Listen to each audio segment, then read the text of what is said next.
Hello friends, स्वागत है आपका केमिस्ट्री वाले सर।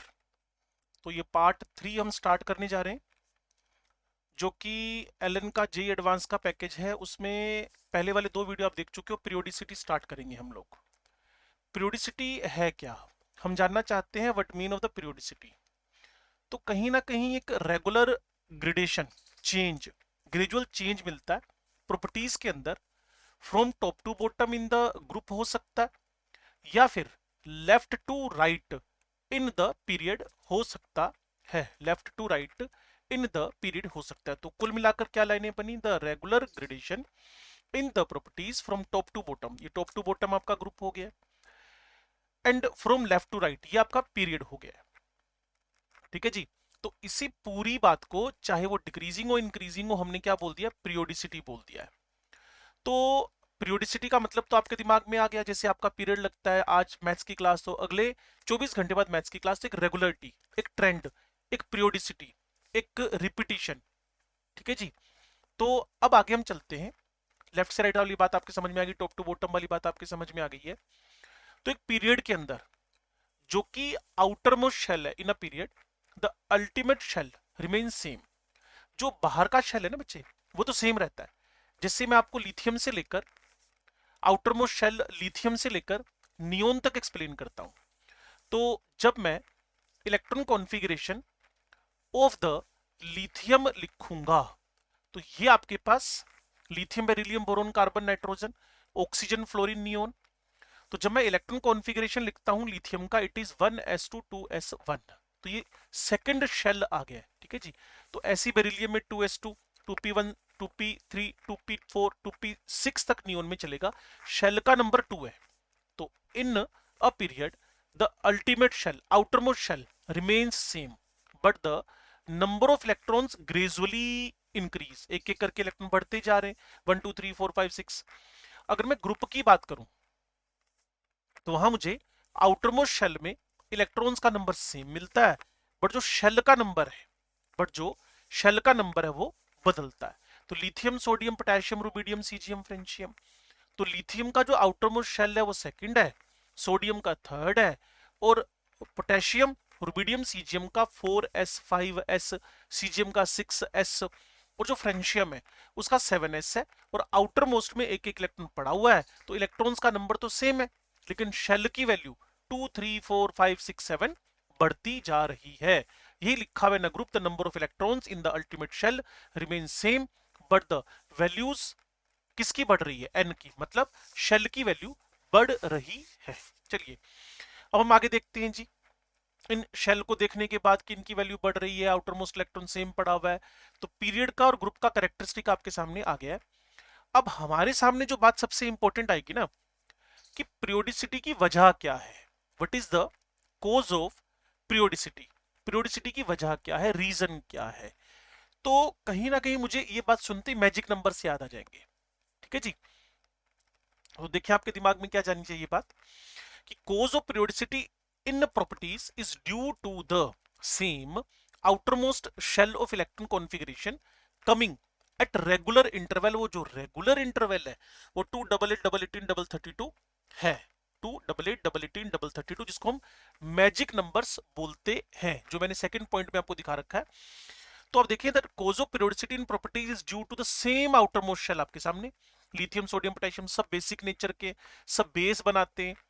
ओके। और इसी चीज को एक रेगुलरिटी, लिथियम में आप 8 कर दें तो ये सोडियम 11 नंबर आ जाएगा। सोडियम में 8 ऐड कर दें तो 19 नंबर हो जाएगा। तो इनको मैजिक नंबर्स बोलते हैं, 2 8 8 18 32।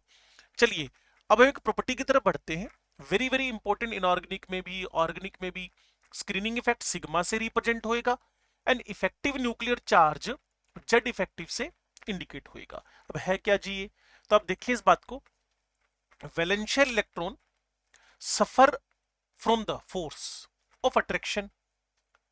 जो बाहर वाले शेल में इलेक्ट्रॉन पड़ा हुआ है, आप देखिए इसको, मैं शेल्स बना रहा हूं, न्यूक्लियस के अराउंड डिफरेंट शेल्स का यहां रिप्रेजेंटेशन मैं आपके सामने कर रहा हूं। तो ये जो इलेक्ट्रॉन मैंने आपको दिखाया ना, वैलेंस इलेक्ट्रॉन दिखाया, जो वैलेंस इलेक्ट्रॉन दिखाया, ये जो वैलेंस इलेक्ट्रॉन है, ठीक है जी, इस पर न्यूक्लियस का एक अट्रैक्शन फोर्स लग रहा है जिसको हम न्यूक्लियर चार्ज, अब ये जो मैं दिखा रहा हूं ये इलेक्ट्रॉन्स है, इनर शेल के इलेक्ट्रॉन्स है, ये इनर शेल के इलेक्ट्रॉन्स है, ये आउटर मोस्ट को रिपेल कर रहे हैं।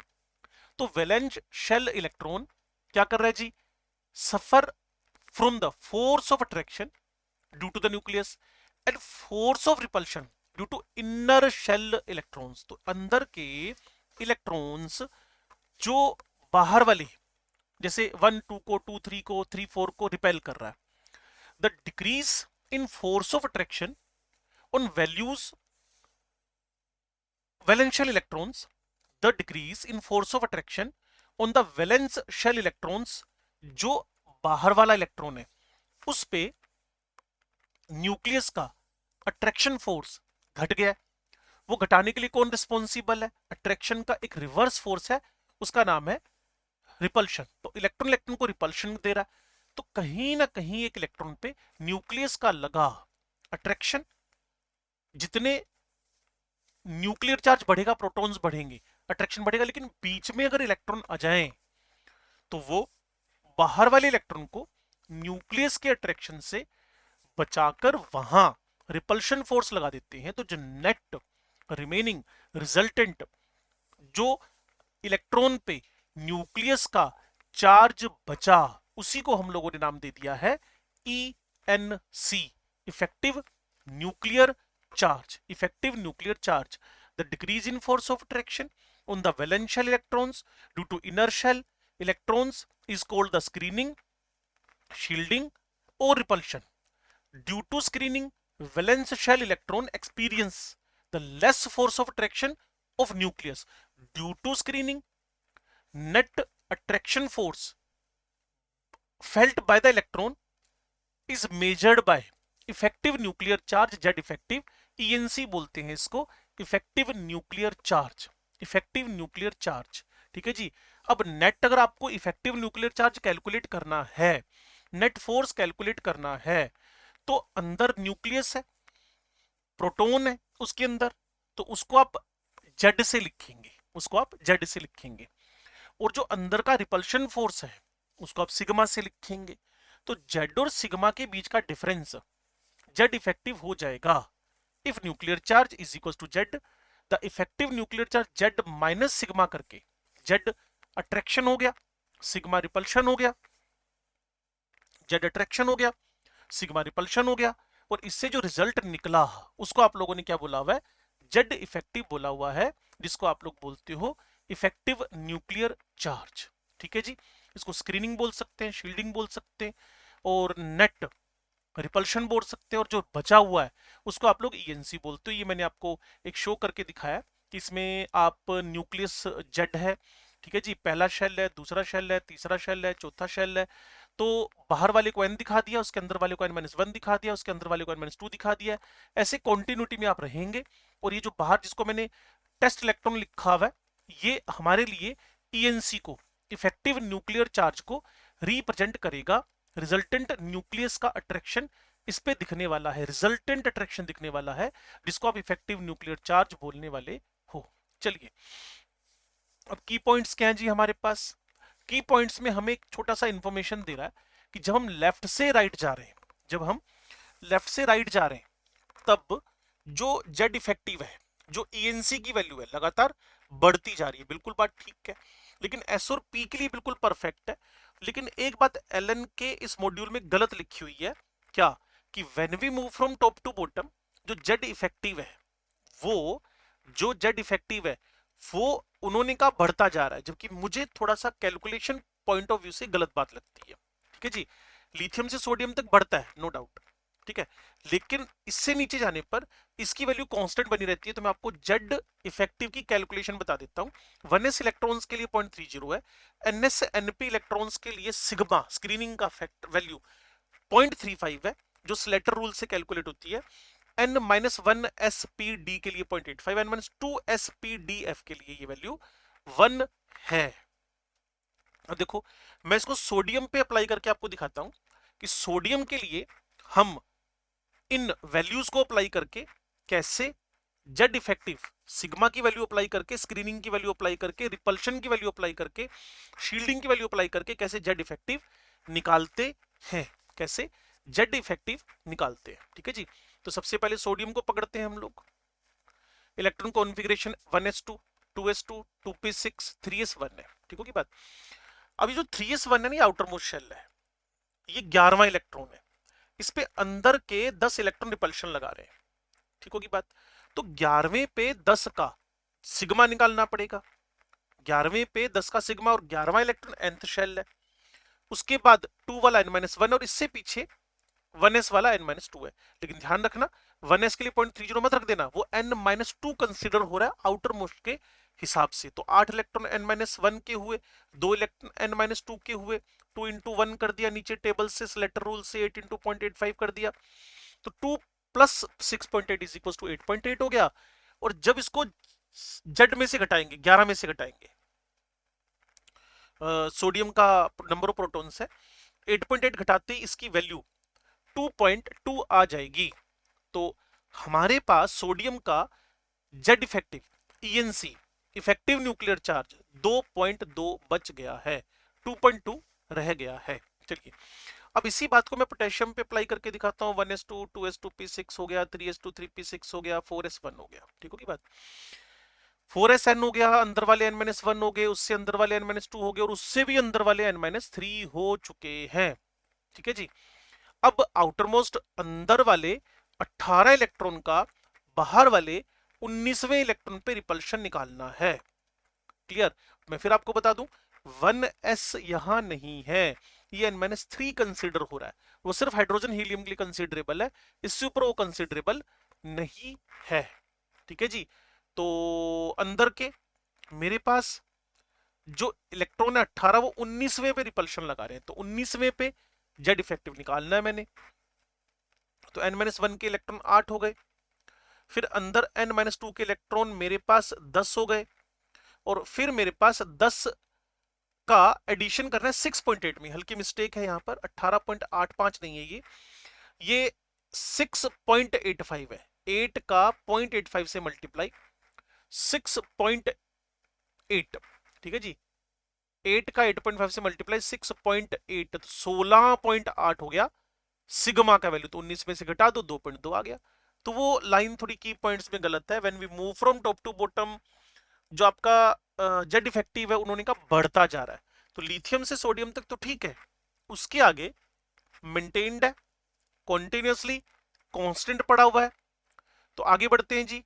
Very very important topic of this chapter, that is atomic radius. और आपको पता है ये जो एटॉमिक रेडियस है, इतना कुछ आपको हेल्प करेगा आगे चलकर चैप्टर के अंदर। तो है क्या, जो एटॉमिक रेडियस है, ये हमारे पास एक average distance of the valence shell electron from the nucleus is called atomic radius. But ये बड़ी डिफिकल्ट है कैलकुलेट करनी, it is very difficult to measure the atomic radius. कारण क्या है, आइसोलेटेड एटम मिलता नहीं आपको, ठीक है जी। इसके अलावा बाउंड्री वेल डिफाइंड नहीं है, इसके अलावा बाउंड्री भी वेल डिफाइंड क्लाउड के फॉर्म में होती है, आपको नहीं सुना है ना स्ट्रक्चर ऑफ एटम के अंदर। तो कहीं ना कहीं इन सब प्रॉब्लम से जूझते हुए हम आगे बढ़ रहे हैं कि हम इसकी एब्सोल्यूट रेडियस निकाल नहीं सकते। तो अगर किसी को कहीं ना कहीं इसकी डेफिनेशन समझनी हो, तो आपके सामने मैं बना रहा हूं, इसको चेक करें आप।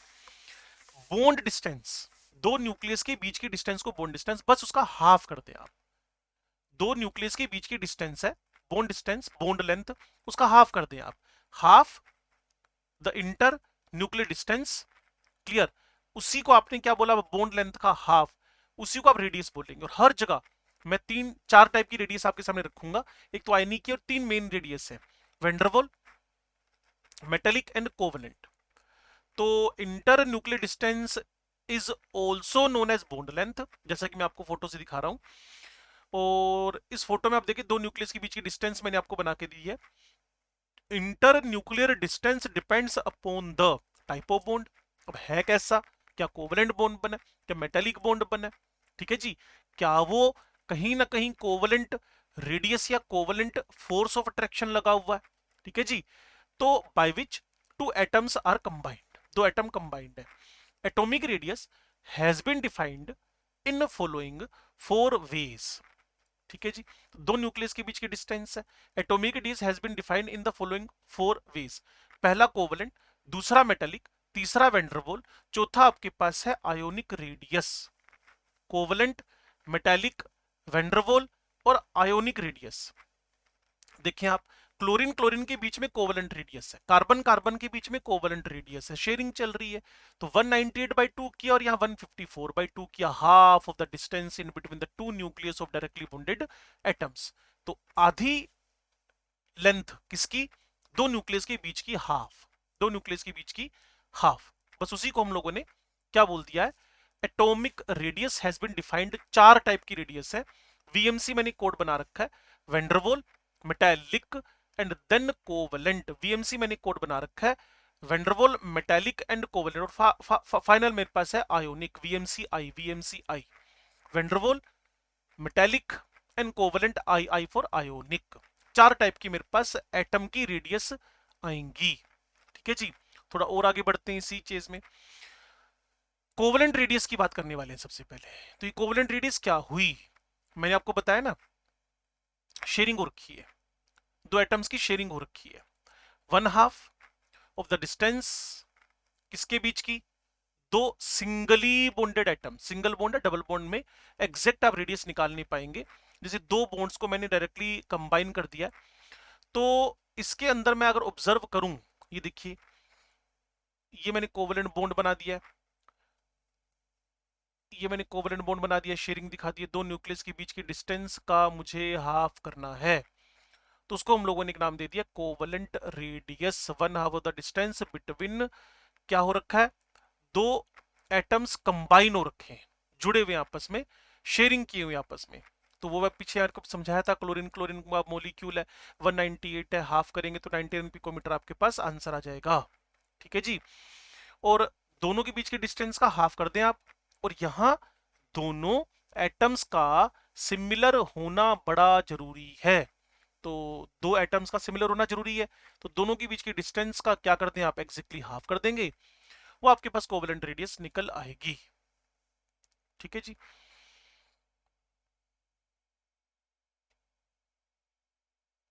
ये देखिए आप, दोनों की रेडियस का सम कर दो तो इंटरन्यूक्लियर डिस्टेंस निकलाती है। इसमें हमने एक हल्का सा इग्नोरेंस मारी हुई है, कौन सी बात की, कि शेयरिंग आपके पास मान्यूट है, सिग्निफिकेंट नहीं है, तो उसको हमने इग्नोर किया हुआ है। लेकिन जैसे ही आप लोग डायटोमिक मॉलिक्यूल की तरफ बढ़ेंगे, जो कि हिट्रो एटॉमिक होएगा, जो कि हिट्रो एटॉमिक होएगा, तो in a hetero atomic molecule, in a hetero atomic molecule A B, मान लो HCl है, HF है, HI है, कुछ इस टाइप के मॉलिक्यूल जहां दोनों एटम्स अलग अलग हैं, HF है, HCl है, HI है, एटसेट्रा। ठीक है जी, तो इसमें होएगा क्या, इलेक्ट्रोनेगेटिविटी का डिफरेंस जहां पे एग्जिस्ट करे, electronegativity of atom A and B, वो क्या है जी, अलग अलग है, इलेक्ट्रोनेगेटिविटी दोनों की अलग अलग है। तो यहां DAB जो है वो RA प्लस RB के फॉर्म में डिफाइन होएगी, बिल्कुल ठीक बात है। लेकिन एक बात मैं आपको समझा दूं, जब आप DAB कैलकुलेट कर रहे हैं, तो कहीं ना कहीं आपको शुमाकर स्टीवेंशन, शुमाकर स्टीवेंशन का रिलेशन लगाना पड़ेगा, क्योंकि डिफरेंस ऑफ इलेक्ट्रोनेगेटिविटी बढ़ने से शेयरिंग सिग्निफिकेंट हो रही है पहले के कंपैरिजन में। तो अगर दोनों सेम थे तो DRA प्लस RB कर दें, अगर सेम नहीं है तो 0.09 डिफरेंस ऑफ इलेक्ट्रोनेगेटिविटी को मेंशन करेंगे आप, डिफरेंस ऑफ इलेक्ट्रोनेगेटिविटी को, तो जो रिपल्शन का सिग्निफिकेंस है वो वहां साफ दिख जाएगा। where delta x is the difference of electronegativities of atom A and B, RA and RB angstrom में कैलकुलेट हो रहा है, चाहे तो पिकोमीटर में कैलकुलेट कर लो, लेकिन यहां एंगस्ट्रम में लिखना पड़ेगा क्योंकि 0.09 डेल्टा एक्स इलेक्ट्रोनेगेटिविटी स्केल को यहां ध्यान रखा गया है। चलिए अब थोड़ा मेटालिक रेडियस की तरफ बढ़ते हैं। वीएमसी के अंदर वेंडरवॉल, मेटालिक एंड कोवलेंट, तो मेटालिक की तरफ सॉलिड चैप्टर आपने पढ़ा होगा, नहीं पढ़ा है तो मैं आपको बता दूं, वहां एक इस टाइप से हम सॉलिड्स को स्फेरिकल स्फीयर मानते हुए, स्फेरिकल शेप मानते हुए अरेंज करते हैं। जैसे ये मैं आपको अरेंज करके बता रहा हूं, यहां मैंने स्फीयर्स को अरेंज कर दिया है in the square planar shape and next hexagonal. ये 2D अरेंजमेंट्स बनाई है आपके सामने मैंने, 11th में तो अगले साल पढ़ोगे, ड्रॉपर में हो, 12वीं पास हो तो पढ़ चुके हो। Metal atoms are assume to be closely packed spheres in the metallic crystal. ये स्क्वायर हुआ, ये हेक्सागोनल हुआ। ठीक है जी। वन हाफ तो बोलना ही बोलना आपने, वन हाफ तो बोलना ही बोलना है। One half of the inter nuclear distance. ये देखिए, ये दो न्यूक्लियस के बीच की डिस्टेंस हुई, ये दो न्यूक्लियस के बीच की डिस्टेंस हुई। One half of the inter nuclear distance between the two closest metal atoms in the metallic crystal cold the metallic radius. दो एटम्स के बीच के न्यूक्लियस के बीच के डिस्टेंस का हाफ कर दिया आपने। ये हम सॉलिड चैप्टर में भी पढ़ते हैं। और मैंने आपको क्या बताया था, metallic Van der Waals and VMC Van der Waals metallic covalent. तो अगर मैं रेडियस ऑफ द पोटेशियम की बात करूं, उसमें से अगर मैं आपसे मेटेलिक की बात करूं, ठीक है जी, पोटेशियम तो मेटल ही है वैसे भी, वो आपके पास है 2.3 एंगस्ट्रम यानी 23 पिकोमीटर, और यहां मेरे पास 2.03 एंगस्ट्रम 20.3 पिकोमीटर। तो कहीं ना कहीं 230 पिकोमीटर पे जाए आप, जब चेंज करेंगे इसको, क्योंकि एंगस्ट्रम 10⁻⁻10 है वीएमसी।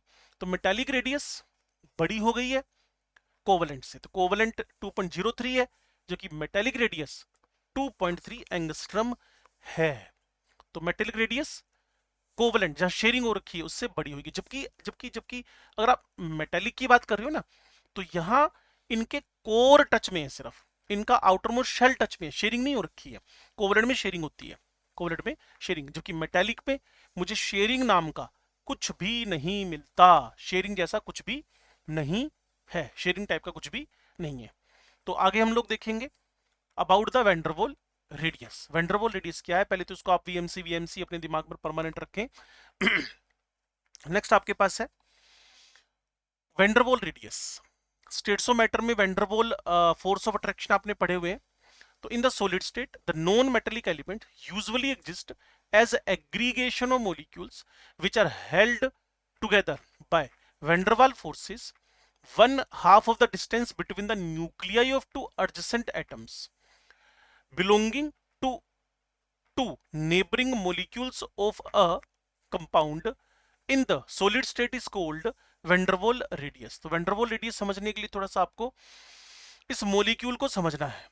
तो इसमें आपने देखा आयोडीन के दो मॉलिक्यूल्स एक दूसरे से सॉलिड फॉर्म में, मतलब क्लोजेस्ट फॉर्म में, क्लोजेस्ट पैकिंग में अरेंज किए हुए।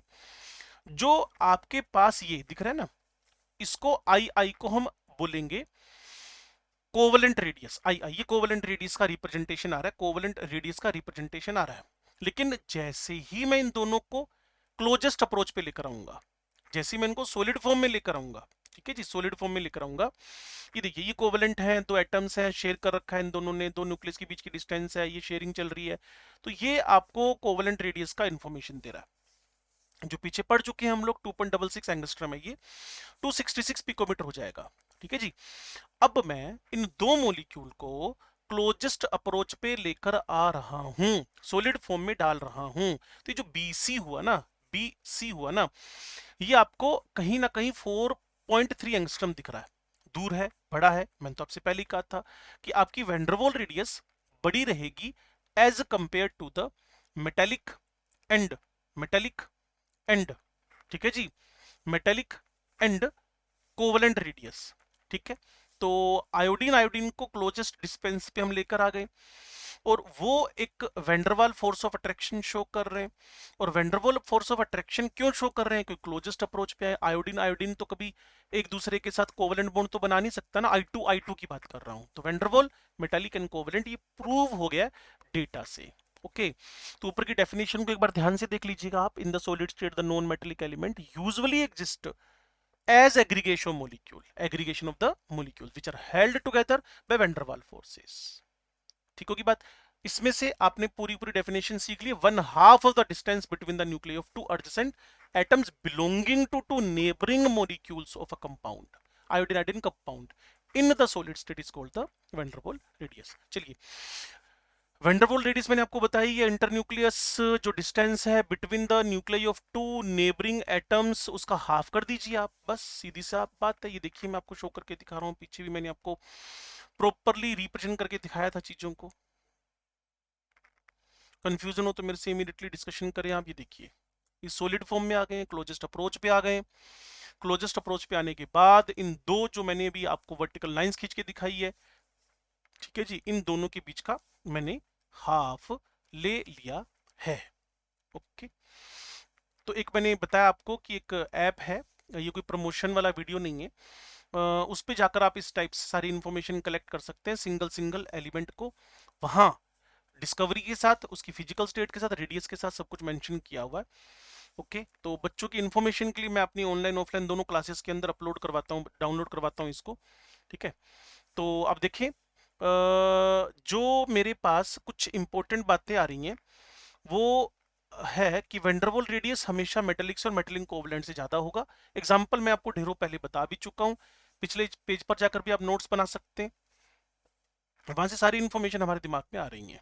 लो जी, अब बढ़ते हैं VMC I. I for the ionic radius. A neutral atom क्या करेगा अगर चेंज हो रहा है किसी केटायन में by the loss of one और मोर इलेक्ट्रॉन, ये देखिए ए से ए प्लस बन गया, ठीक है, and to an anion by gaining, and to an anion by gaining the one और मोर इलेक्ट्रॉन्स, तो ए से ए प्लस बना। ऐसी अगर मैं इलेक्ट्रॉन गेन करवा रहा हूं, ए ने इलेक्ट्रॉन्स एक्सेप्ट किए, प्लस इलेक्ट्रॉन ए माइनस बना, तो मैं जो ऑब्जर्व कर पा रहा हूं, एक ने केटायन बना दिया, दूसरे ने एनायन बना दिया, तो मैग्नीट्यूड ऑफ चार्ज +1 +2 +3, ये जो magnitude of charge of cation और magnitude of charge of anion -1 -2 -3 is equal to the number of electron lost और गेन रेस्पेक्टिवली। ऊपर वाले ने खोए कितने, नीचे वाले ने पाए कितने। Ionic radii of the ionic radii of the ion present in the ionic crystal may be calculated from the, कैसे कैलकुलेट करेंगे आप लोग, जब आप inter nuclear distance between the two ions, तो इसके लिए एक सॉलिड चैप्टर पे चलते हैं हम लोग, 12वीं क्लास का है, उसमें किसी दो कॉर्नर पे आपने दो आयंस यहां एक दूसरे के टच में रखे हुए या फिर किसी भी तरीके से वो अरेंज्ड है, तो उन दोनों के बीच की डिस्टेंस आपने मेजर की और उसका हाफ कर दिया। केटायन की रेडियस जनरली, जनरली वर्ड को भी आप ऑलवेज में चेंज कर सकते हैं, अपने न्यूट्रल एटम के कंपैरिजन में हमेशा छोटी होगी। Radius of the cation is always, और अगर किसी की रेडियस निकालनी हो तो इलेक्ट्रॉन बढ़ाओ, जेड इफेक्टिव, अगर बढ़ानी हो तो इलेक्ट्रॉन बढ़ाओ तो बढ़ गई, और जेड इफेक्टिव अगर बढ़ा दोगे, प्रोटॉन्स का नंबर बढ़ा दोगे, तो रेडियस घट जाएगी, अट्रैक्शन फोर्स बढ़ जाएगा ना, अट्रैक्शन फोर्स इंक्रीज कर जाएगा ना बच्चे। ठीक है जी, तो ई बढ़ाएगा और प्रोटॉन्स घटाएंगे, वो ईएनसी को ही इनडायरेक्टली इंडिकेट कर रहा है। चाहे पी बाई ई के रेशो से ले जाओ आप, तो साइज इनवर्स करा दो आप लोग, तो रेडियस कहीं ना कहीं जो आपके पास है वो स्क्रीनिंग के डायरेक्टली जा रही है और ईएनसी के इनवर्सली जा रही है, ईएनसी के इनवर्सली जा रही है। ओके, तो रेडियस ऑफ केटायन मैंने आपको बोला स्मॉलर ही मिलती है। तो एक बार चेक करते हैं जी इसको, when we move from left to right, तो क्या क्या सीन आपके दिमाग में बनते जा रहे हैं। रेडियस एक पीरियड में कैसे चेंज होती हुई दिखती है आपको, रेडियस एक ग्रुप में कैसे चेंज होती हुई दिखती है आपको। तो Na से Na+ बना, केटायन स्मॉलर हो गया, ठीक है जी, क्योंकि प्रोटॉन 11 थे, इलेक्ट्रॉन 11 थे, अब प्रोटॉन 11 लेकिन इलेक्ट्रॉन 10 हो गए, तो ईएनसी बढ़ गया, 11 प्रोटॉन ने खींच लिया अंदर की तरफ इलेक्ट्रॉन्स को, प्रोटॉन बाय इलेक्ट्रॉन रेशियो बढ़ गया, साइज घट गया, प्रोटॉन बाय इलेक्ट्रॉन रेशियो से साइज इनवर्स चलता है। तो जेड इफेक्टिव बढ़ने से, ईएनसी बढ़ने से साइज में कमी हो रही है, और क्लोराइड बनाने में, क्लोरीन से क्लोराइड बनाने में प्रोटॉन 17 इलेक्ट्रॉन 17, लेकिन इलेक्ट्रॉन जुड़ते ही प्रोटॉन 17 इलेक्ट्रॉन 18 हो गए, तो 17 प्रोटॉन्स ने जब 18 इलेक्ट्रॉन्स को अपनी तरफ खींचा तो फोर्स कम लगा, तो इसीलिए उसका साइज इंक्रीज कर गया, तो यहां प्रोटॉन बाय इलेक्ट्रॉन का जो रेशियो है वो कम हो गया है। तो चलिए एक पीरियड में चलते हैं, lithium beryllium boron carbon nitrogen oxygen fluorine, periodic table के पीरियड में ईएनसी बढ़ता जा रहा है, साइज वर्ड टू वर्ड घटता जा रहा है, साइज डिक्रीज करता जा रहा है, तो जेड इफेक्टिव साइज को क्या कर देगा, जेड इफेक्टिव साइज को क्या कर देगा, डिक्रीज कर देगा। अट्रैक्शन फोर्स है ना बच्चे, ये तो अट्रैक्शन फोर्स है। अगर कोई मुझे बोलेगा शेल में पीरियड की जगह ग्रुप में जाना है तो शेल बढ़ेगा, साइज बढ़ेगा, वो रिपल्शन है indirectly. Lithium sodium potassium rubidium caesium. उसके बाद अगर मुझे कोई एनायन के कंपैरिजन करने के लिए बोलेगा तो साफ सी बात है, जो जितना नेगेटिव चार्ज होएगा एनायन में वो उतना लार्ज साइज का होएगा, और कोई भी कटायन जितना पॉजिटिव चार्ज के साथ होएगा उतना छोटा होने वाला है, उतना छोटा होने वाला है। तो कहीं ना कहीं मेरे दिमाग में और आपके दिमाग में सेम बात चलनी चाहिए एनायन और कटायन को लेकर, शेल साइज और स्क्रीनिंग। ओके, तो ये कटायन और एनायन की बात चल रही है। अब कटायन में, एनायन में, कटायन जैसे मेरे पास मैं मैग्नीज के बना लूं, मैं आयरन के बना लूं, ठीक है जी। तो ये देखिए आप O-O-2 मोर नेगेटिव चार्ज है, मोर साइज है। और Mn, Mn+2, Mn+4, 3 and 4, and then कोई भी कटायन और बनाया जा सकता है। तो जितना पॉजिटिव चार्ज है, प्रोटॉन्स बढ़ गए, साइज क्या हो गया, छोटा हो गया। वेरी सिंपल, ठीक है जी। तो इसी टोन पे हम आगे बढ़ सकते। अगर बॉन्ड ऑर्डर बढ़ गया, सिंगल डबल ट्रिपल, तो केमिकल बॉन्डिंग के अंदर हम सीखते हैं जितना बॉन्ड का ऑर्डर डबल ट्रिपल ट्रिपल ज्यादा होएगा, ओवरलैपिंग बढ़ जाएगी और लेंथ कम हो जाएगी। पॉजिटिव चार्ज बढ़ेगा, साइज घटेगा, नेगेटिव चार्ज बढ़ेगा, साइज छोटा होएगा, और बॉन्ड का ऑर्डर बढ़ेगा। ओवरलैपिंग बढ़ने से बॉन्ड की लेंथ कम हो जाएगी। तो चलिए पीरियोडिक ट्रेंड की तरफ मैंने आपको बता ही दिया, when we move from left to right, तो साइज धीरे धीरे एलिमेंट का छोटा होता जा रहा है। और अब मैं ग्रुप में चलता हूं तो साइज धीरे धीरे धीरे बढ़ता जा रहा है क्योंकि शेल इंक्रीज कर रहा है। और मैंने आपको बार बार कहा कि जो लेफ्ट से राइट है वो साइज बढ़ता है, लेकिन लेकिन लेकिन नियोन या आर्गन या फिर नोबल गैसेस अपने जस्ट पीछे वाले हेलोजन से आपको बड़े मिलेंगे। तो मैंने कुछ रेडियस बता रखी है आपको, एलन में ये थोड़ी सी मिस्टेक है, उसके अंदर लिथियम 145 है, जबकि नियोन एटॉमिक रेडियस में सिर्फ 38 है, जबकि यहां नियोन को लिथियम से बड़ा, फर्स्ट ए से बड़ा कोई हो ही नहीं सकता बच्चे। अपने अपने पीरियड में सबसे बड़ा फर्स्ट ए बिंदास आप लिख सकते हो, फर्स्ट ए बड़ा ही होएगा। ये एलन के मॉड्यूल में गलती है जो मैं आपको बता रहा हूँ। 145 पिकोमीटर और वो 38 पिकोमीटर है, और ये मैंने वो पीटी वाला जो आपका ऐप है ना, वहीं से ये सब लिखा हुआ है। और अगर मैं कोवेलेंट रेडियस की बात करूं तो 134 है, जबकि इसकी कोवेलेंट रेडियस 69 है।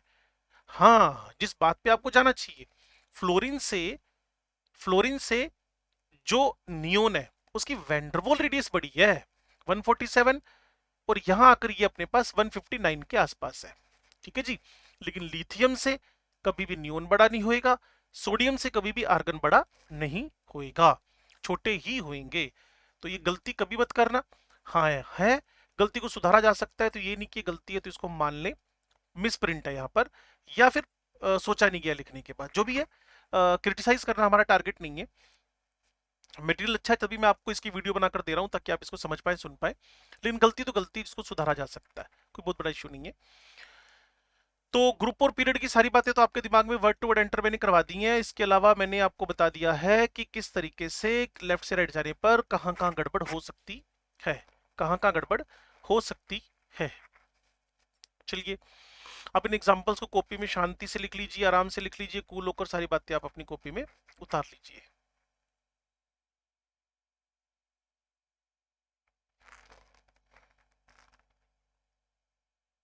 ठीक होगी बात, ये समझ में आ गई आपको जिसको मैंने अंडरलाइन किया अभी।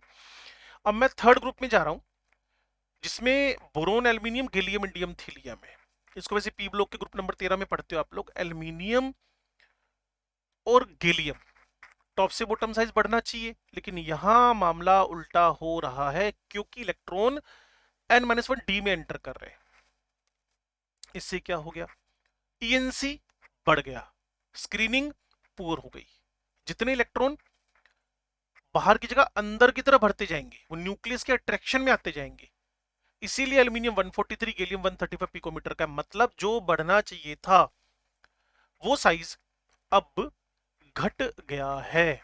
ये एक अच्छा केस है, इसके अलावा अगर आप जाने में इंटरेस्टेड हो तो आप जा सकते हैं। नेक्स्ट ये सारे डिस्कशन अभी हमारे होने वाले हैं और फिर हमारा इलस्ट्रेशन के बाद आयोनाइजेशन एनर्जी शुरू हो जाएगी। तो आइए कंटिन्यू करते हैं, परेशान होने की नीड है नहीं, एक अच्छा टॉपिक आपका एंड हो जाएगा। तो यहाँ मैं अब आपको सिखा रहा हूँ कि ऐसा क्यों हुआ, क्यों गैलियम का साइज हमारे पास एल्यूमिनियम से छोटा हो गया, और रीजन था डी की एंट्री हो गई है। In boron family, size of aluminium gallium nearly same. As we move down the group from aluminium to gallium, 18 electron increases, out of the which 10 electron goes into d orbital, which have poor shielding. Clear? Due to which, clear, outer electrons in gallium क्या करेंगे? Attracted move by the nucleus, as a result of which size of aluminium and gallium क्या हो जाएगा? becomes nearly same. Contraction of size due to poor shielding यानी higher ENC, इसके लिए mainly responsible factor है। 13 से 31 तक 18 इलेक्ट्रॉन जोड़ रहे हो, जिसमें से 10 इलेक्ट्रॉन तो n-1 डी में जा रहे हैं, और जो जितना न्यूक्लियस के पास एंट्री करेगा, जो जितना न्यूक्लियस के पास एंट्री करेगा, उतना उस पर अट्रैक्शन फोर्स बढ़ने से वो साइज में कंपेरेटिवली छोटा होता चला जाएगा। ठीक है जी। तो अब चलते हैं जी हम लोग इसी बात को, एक बात इसको समझे, इसको बोलते हैं ट्रांजिशन कॉन्ट्रैक्शन। एक आपने लेंथेनेड कॉन्ट्रैक्शन सुना होगा ना, वैसे ये आपके पास है ट्रांजिशन कॉन्ट्रैक्शन। ट्रांजिशन कॉन्ट्रैक्शन जैसे आपने नाम सुना हुआ है लेंथेनेड कॉन्ट्रैक्शन, वैसे ये है ट्रांजिशन कॉन्ट्रैक्शन। अब जब मैंने इनर्ट गैसेस की बात की, वो मैं ऑलरेडी आपको एक्सप्लेन कर चुका हूं कि जो नोबेल गैसेज हैं उनका वेंडरवॉल रेडियस बड़ा होता है, क्योंकि एक तो इलेक्ट्रॉन पूरे भर गए उसके अंदर, स्क्रीनिंग ज्यादा हो गई उसके अंदर, रिपल्शन ज्यादा लगने लग गए उसके अंदर, और इसीलिए उनकी वेंडरवॉल रेडियस ग्रुप नंबर 17, 18 वालों की ग्रुप नंबर 17, 17 से ज्यादा ही मिलेगी, इंक्रीज्ड ही मिलेगी। तो बड़ी सिंपल सी बात है, जिसमें कुछ ज्यादा बोदर नहीं करना है। ग्रुप में चलते हुए मैंने आपको बताया, एक तो ये एग्जांपल आई गया था आपके पास एल्यूमिनियम गैलियम का। दूसरा एग्जांपल आपके पास आ सकता है atomic radius of the electron increases on moving down to the group in the first transition series from 3d to 4d। 3d से 4d जाए आप, साइज बढ़ेगा, नो डाउट। ठीक है जी।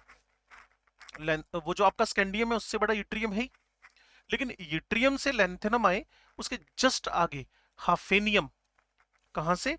जर्कोनियम 40 नंबर से हाफेनियम पे आ जाए। ठीक है जी। मैं पर्टिकुलरली उन्हीं एलिमेंट्स की बात करूंगा जहां जिनसे पहले एफ ब्लॉक की एंट्री हो गई है। This is due to the increase in number of shells with the increase in atomic number. The atomic radius of the second 4d and third 5d transition series in a group is almost same except yttrium and lanthanum। 39 से 57 तक तो ये बात लगी नहीं, लेकिन 57 के बाद 58 से 71 तक कौन एंटर कर रहे हैं? F block elements. ठीक है जी, एफ ब्लॉक एलिमेंट्स। और ये जो एफ ब्लॉक एलिमेंट की एंट्री हो रही है, ये जो एफ ब्लॉक की एंट्री, ये साइज का कॉन्ट्रैक्शन करवा देंगी, और जर्कोनियम हाफेनियम हमारे सेम साइज के हो जाएंगे, नियरली सेम मान लो। इसकी रेडियस भी मैंने आपको लिख के बतानी है जर्कोनियम हाफेनियम की। 1-2 पिकोमीटर का कोई गैप आ रहा है, जैसे देखिए आप, जर्कोनियम है, हाफेनियम है, और जो कोवलेंट रेडियस ऑफ जर्कोनियम है 148 है, हाफेनियम की 2 पिकोमीटर ज्यादा है, तो ये कोई बहुत मेजरेबल डिफरेंस नहीं है। और इसमें भी देखिए 7 पिकोमीटर का गैप है, तो आप इसको बोल सकते हो नियरली सेम। क्यों? क्योंकि कोई बहुत बड़ा गैप एक शेल में चलकर जो आना चाहिए था, उतना बड़ा गैप यहां नहीं आ रहा। और उसके पीछे वजह आपको पता ही है, उसके पीछे वजह क्या है? In the third transition series there are 14 lanthanide in between 57 to third B and hafnium 72 of the fourth B, so the ionic radius of hafnium decreases much decreases much decreases much due to lanthanide contraction। वो lanthanide contraction मैंने आपको बार बार बताया, cerium से लेकर लुटीशियम तक आप 14 electron भरते हो, इनकी एंट्री n-2f में हुई है, n-2f में हुई है, और वो न्यूक्लियस के बहुत पास है। तो स्क्रीनिंग पुअर हो गई और ईएनसी बढ़ गया, स्क्रीनिंग पुअर हो गई और ईएनसी बढ़ गया। ठीक है जी। और इसी को आप लोगों ने क्या कहा हुआ है? Lanthanide contraction. लेंथेनाइड की वजह से lanthanide contraction. The difference in the nuclear charge in the elements of a group first and second transition 3d से 4d आए, आप सिर्फ 18 यूनिट का है, जबकि यही गैप जब आप 4D से 5D, जर्कोनियम से हाफेनियम आ रहे हैं, हाफेनियम जर्कोनियम मैंने लिखा, लेंथ एंड कॉन्ट्रैक्शन इसको बोल ही दिया मैंने, आपको बताया हुआ है।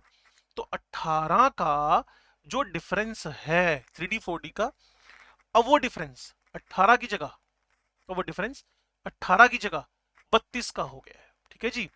while the difference in the second and third transition series zirconium hafnium 40 से 72 पर पहुंचते पहुंचते 32 का हो गया है, ठीक है जी। तो यूट्रियम 39, लेंथेनम 57 हो गया, ओके। तो वहां 18 का था, उसके लिए अप्लाई भी नहीं है ये, क्योंकि लेंथेनेड तो आए नहीं थे तब तक ना। Due to the increase of plus 32 units in the nuclear charge, there is a sizeable decrease in the atomic radius which balances the increase in size due to the increasing number of shell। जो shell बढ़ने से size बढ़ना चाहिए था ना, उसको counter balance कर दिया गया है, जिसको हम लोगों ने लेंथेड कॉन्ट्रैक्शन बोला हुआ है। ये आपको पांचवी छठी पीरियड के अंदर सेकंड थर्ड ट्रांजिशन सीरीज में मिलता है, और अप्रोक्सीमेट 20 पिकोमीटर यू मान के चले कि 0.02 एंगस्ट्रम का आपको इसके आसपास का डिफरेंस नजर आएगा। और जो आपके अप्रोक्सीमेट लेंथेनेड एक्टिनाइड्स खुद है, ठीक है, 148 से 150, तो 2 पिकोमीटर का गैप आ रहा है, कोई बहुत बड़ा गैप है नहीं। तो for inner transition elements, inner transition मतलब एफ्लो की बात कर रहे हैं आप, तो वहां तो साफ साफ है लेंथेनेड कॉन्ट्रैक्शन लगा हुआ है। As we move along the lanthanide series, clear, जिसको लेंथेनेड कॉन्ट्रैक्शन बोला आपने, decrease in atomic as well as ionic radii takes place. वो कोई बहुत बड़ा है नहीं, और एफ ब्लॉक में थोड़ी सी इरेगुलरिटी ज्यादा मिलती है, कहां पर, इन द एक्टिनाइड फैमिली में, और वहां का इलेक्ट्रॉन कॉन्फ़िगरेशन भी कुछ ज्यादा आप रीड नहीं कर पाएंगे। तो इल्यूस्ट्रेशंस के बारे में बात कर लेते हैं हम लोग। इल्यूस्ट्रेशंस में नंबर 1 इल्यूस्ट्रेशन क्या रखा है भाई, ओ का O-O-2, ठीक है जी। इन दोनों का साइज कंपेयर करना है। Select from each group the species which has the smallest radius, हाँ, स्टेटिंग अप्रोप्रिएट रीजन। O-O-2। अब आप समझदार हैं, O-2 में इलेक्ट्रॉन्स बढ़ चुके हैं, प्रोटॉन घट चुके हैं, प्रोटॉन इलेक्ट्रॉन का रेशो क्या हो गया है, कम हो गया, इलेक्ट्रॉन प्रोटॉन का रेशो बढ़ गया है, स्क्रीनिंग बढ़ गई, ईएनसी घट गया, तो साइज तो बाय डिफॉल्ट ही बढ़ना था, तो O-2 लार्जेस्ट है। फिर आपके सामने फास्फोरस का 3, फास्फोरस का 4 और फास्फोरस का 5 है, तो साफ सी बात है प्रोटॉन का रेशो इलेक्ट्रॉन के कंपैरिजन में क्या करता जा रहा है, बढ़ता जा रहा है, तो साइज डिक्रीज करता जा रहा है, ओके। तो यही बात आप पढ़े, यहाँ पर वर्ड टू वर्ड लिखी हुई है, O is having the smallest size. और क्यों हुआ राजी वो स्मॉलेस्ट साइज, क्योंकि उसके पास, बेचारे के पास प्रोटॉन इलेक्ट्रॉन बैलेंस पड़े हुए, जबकि O- में इलेक्ट्रॉन बढ़ गए, O- में इलेक्ट्रॉन और बढ़ चुके हैं। Same with B, same with B, the ionic radius decreases as more electrons are removed successively, so the correct order p जो मेरे पास है 3 वाला सबसे बड़े साइज का है, क्योंकि इसमें इलेक्ट्रॉन्स का नंबर ज्यादा और प्रोटॉन्स का नंबर ज्यादा, इलेक्ट्रॉन्स का नंबर कम है।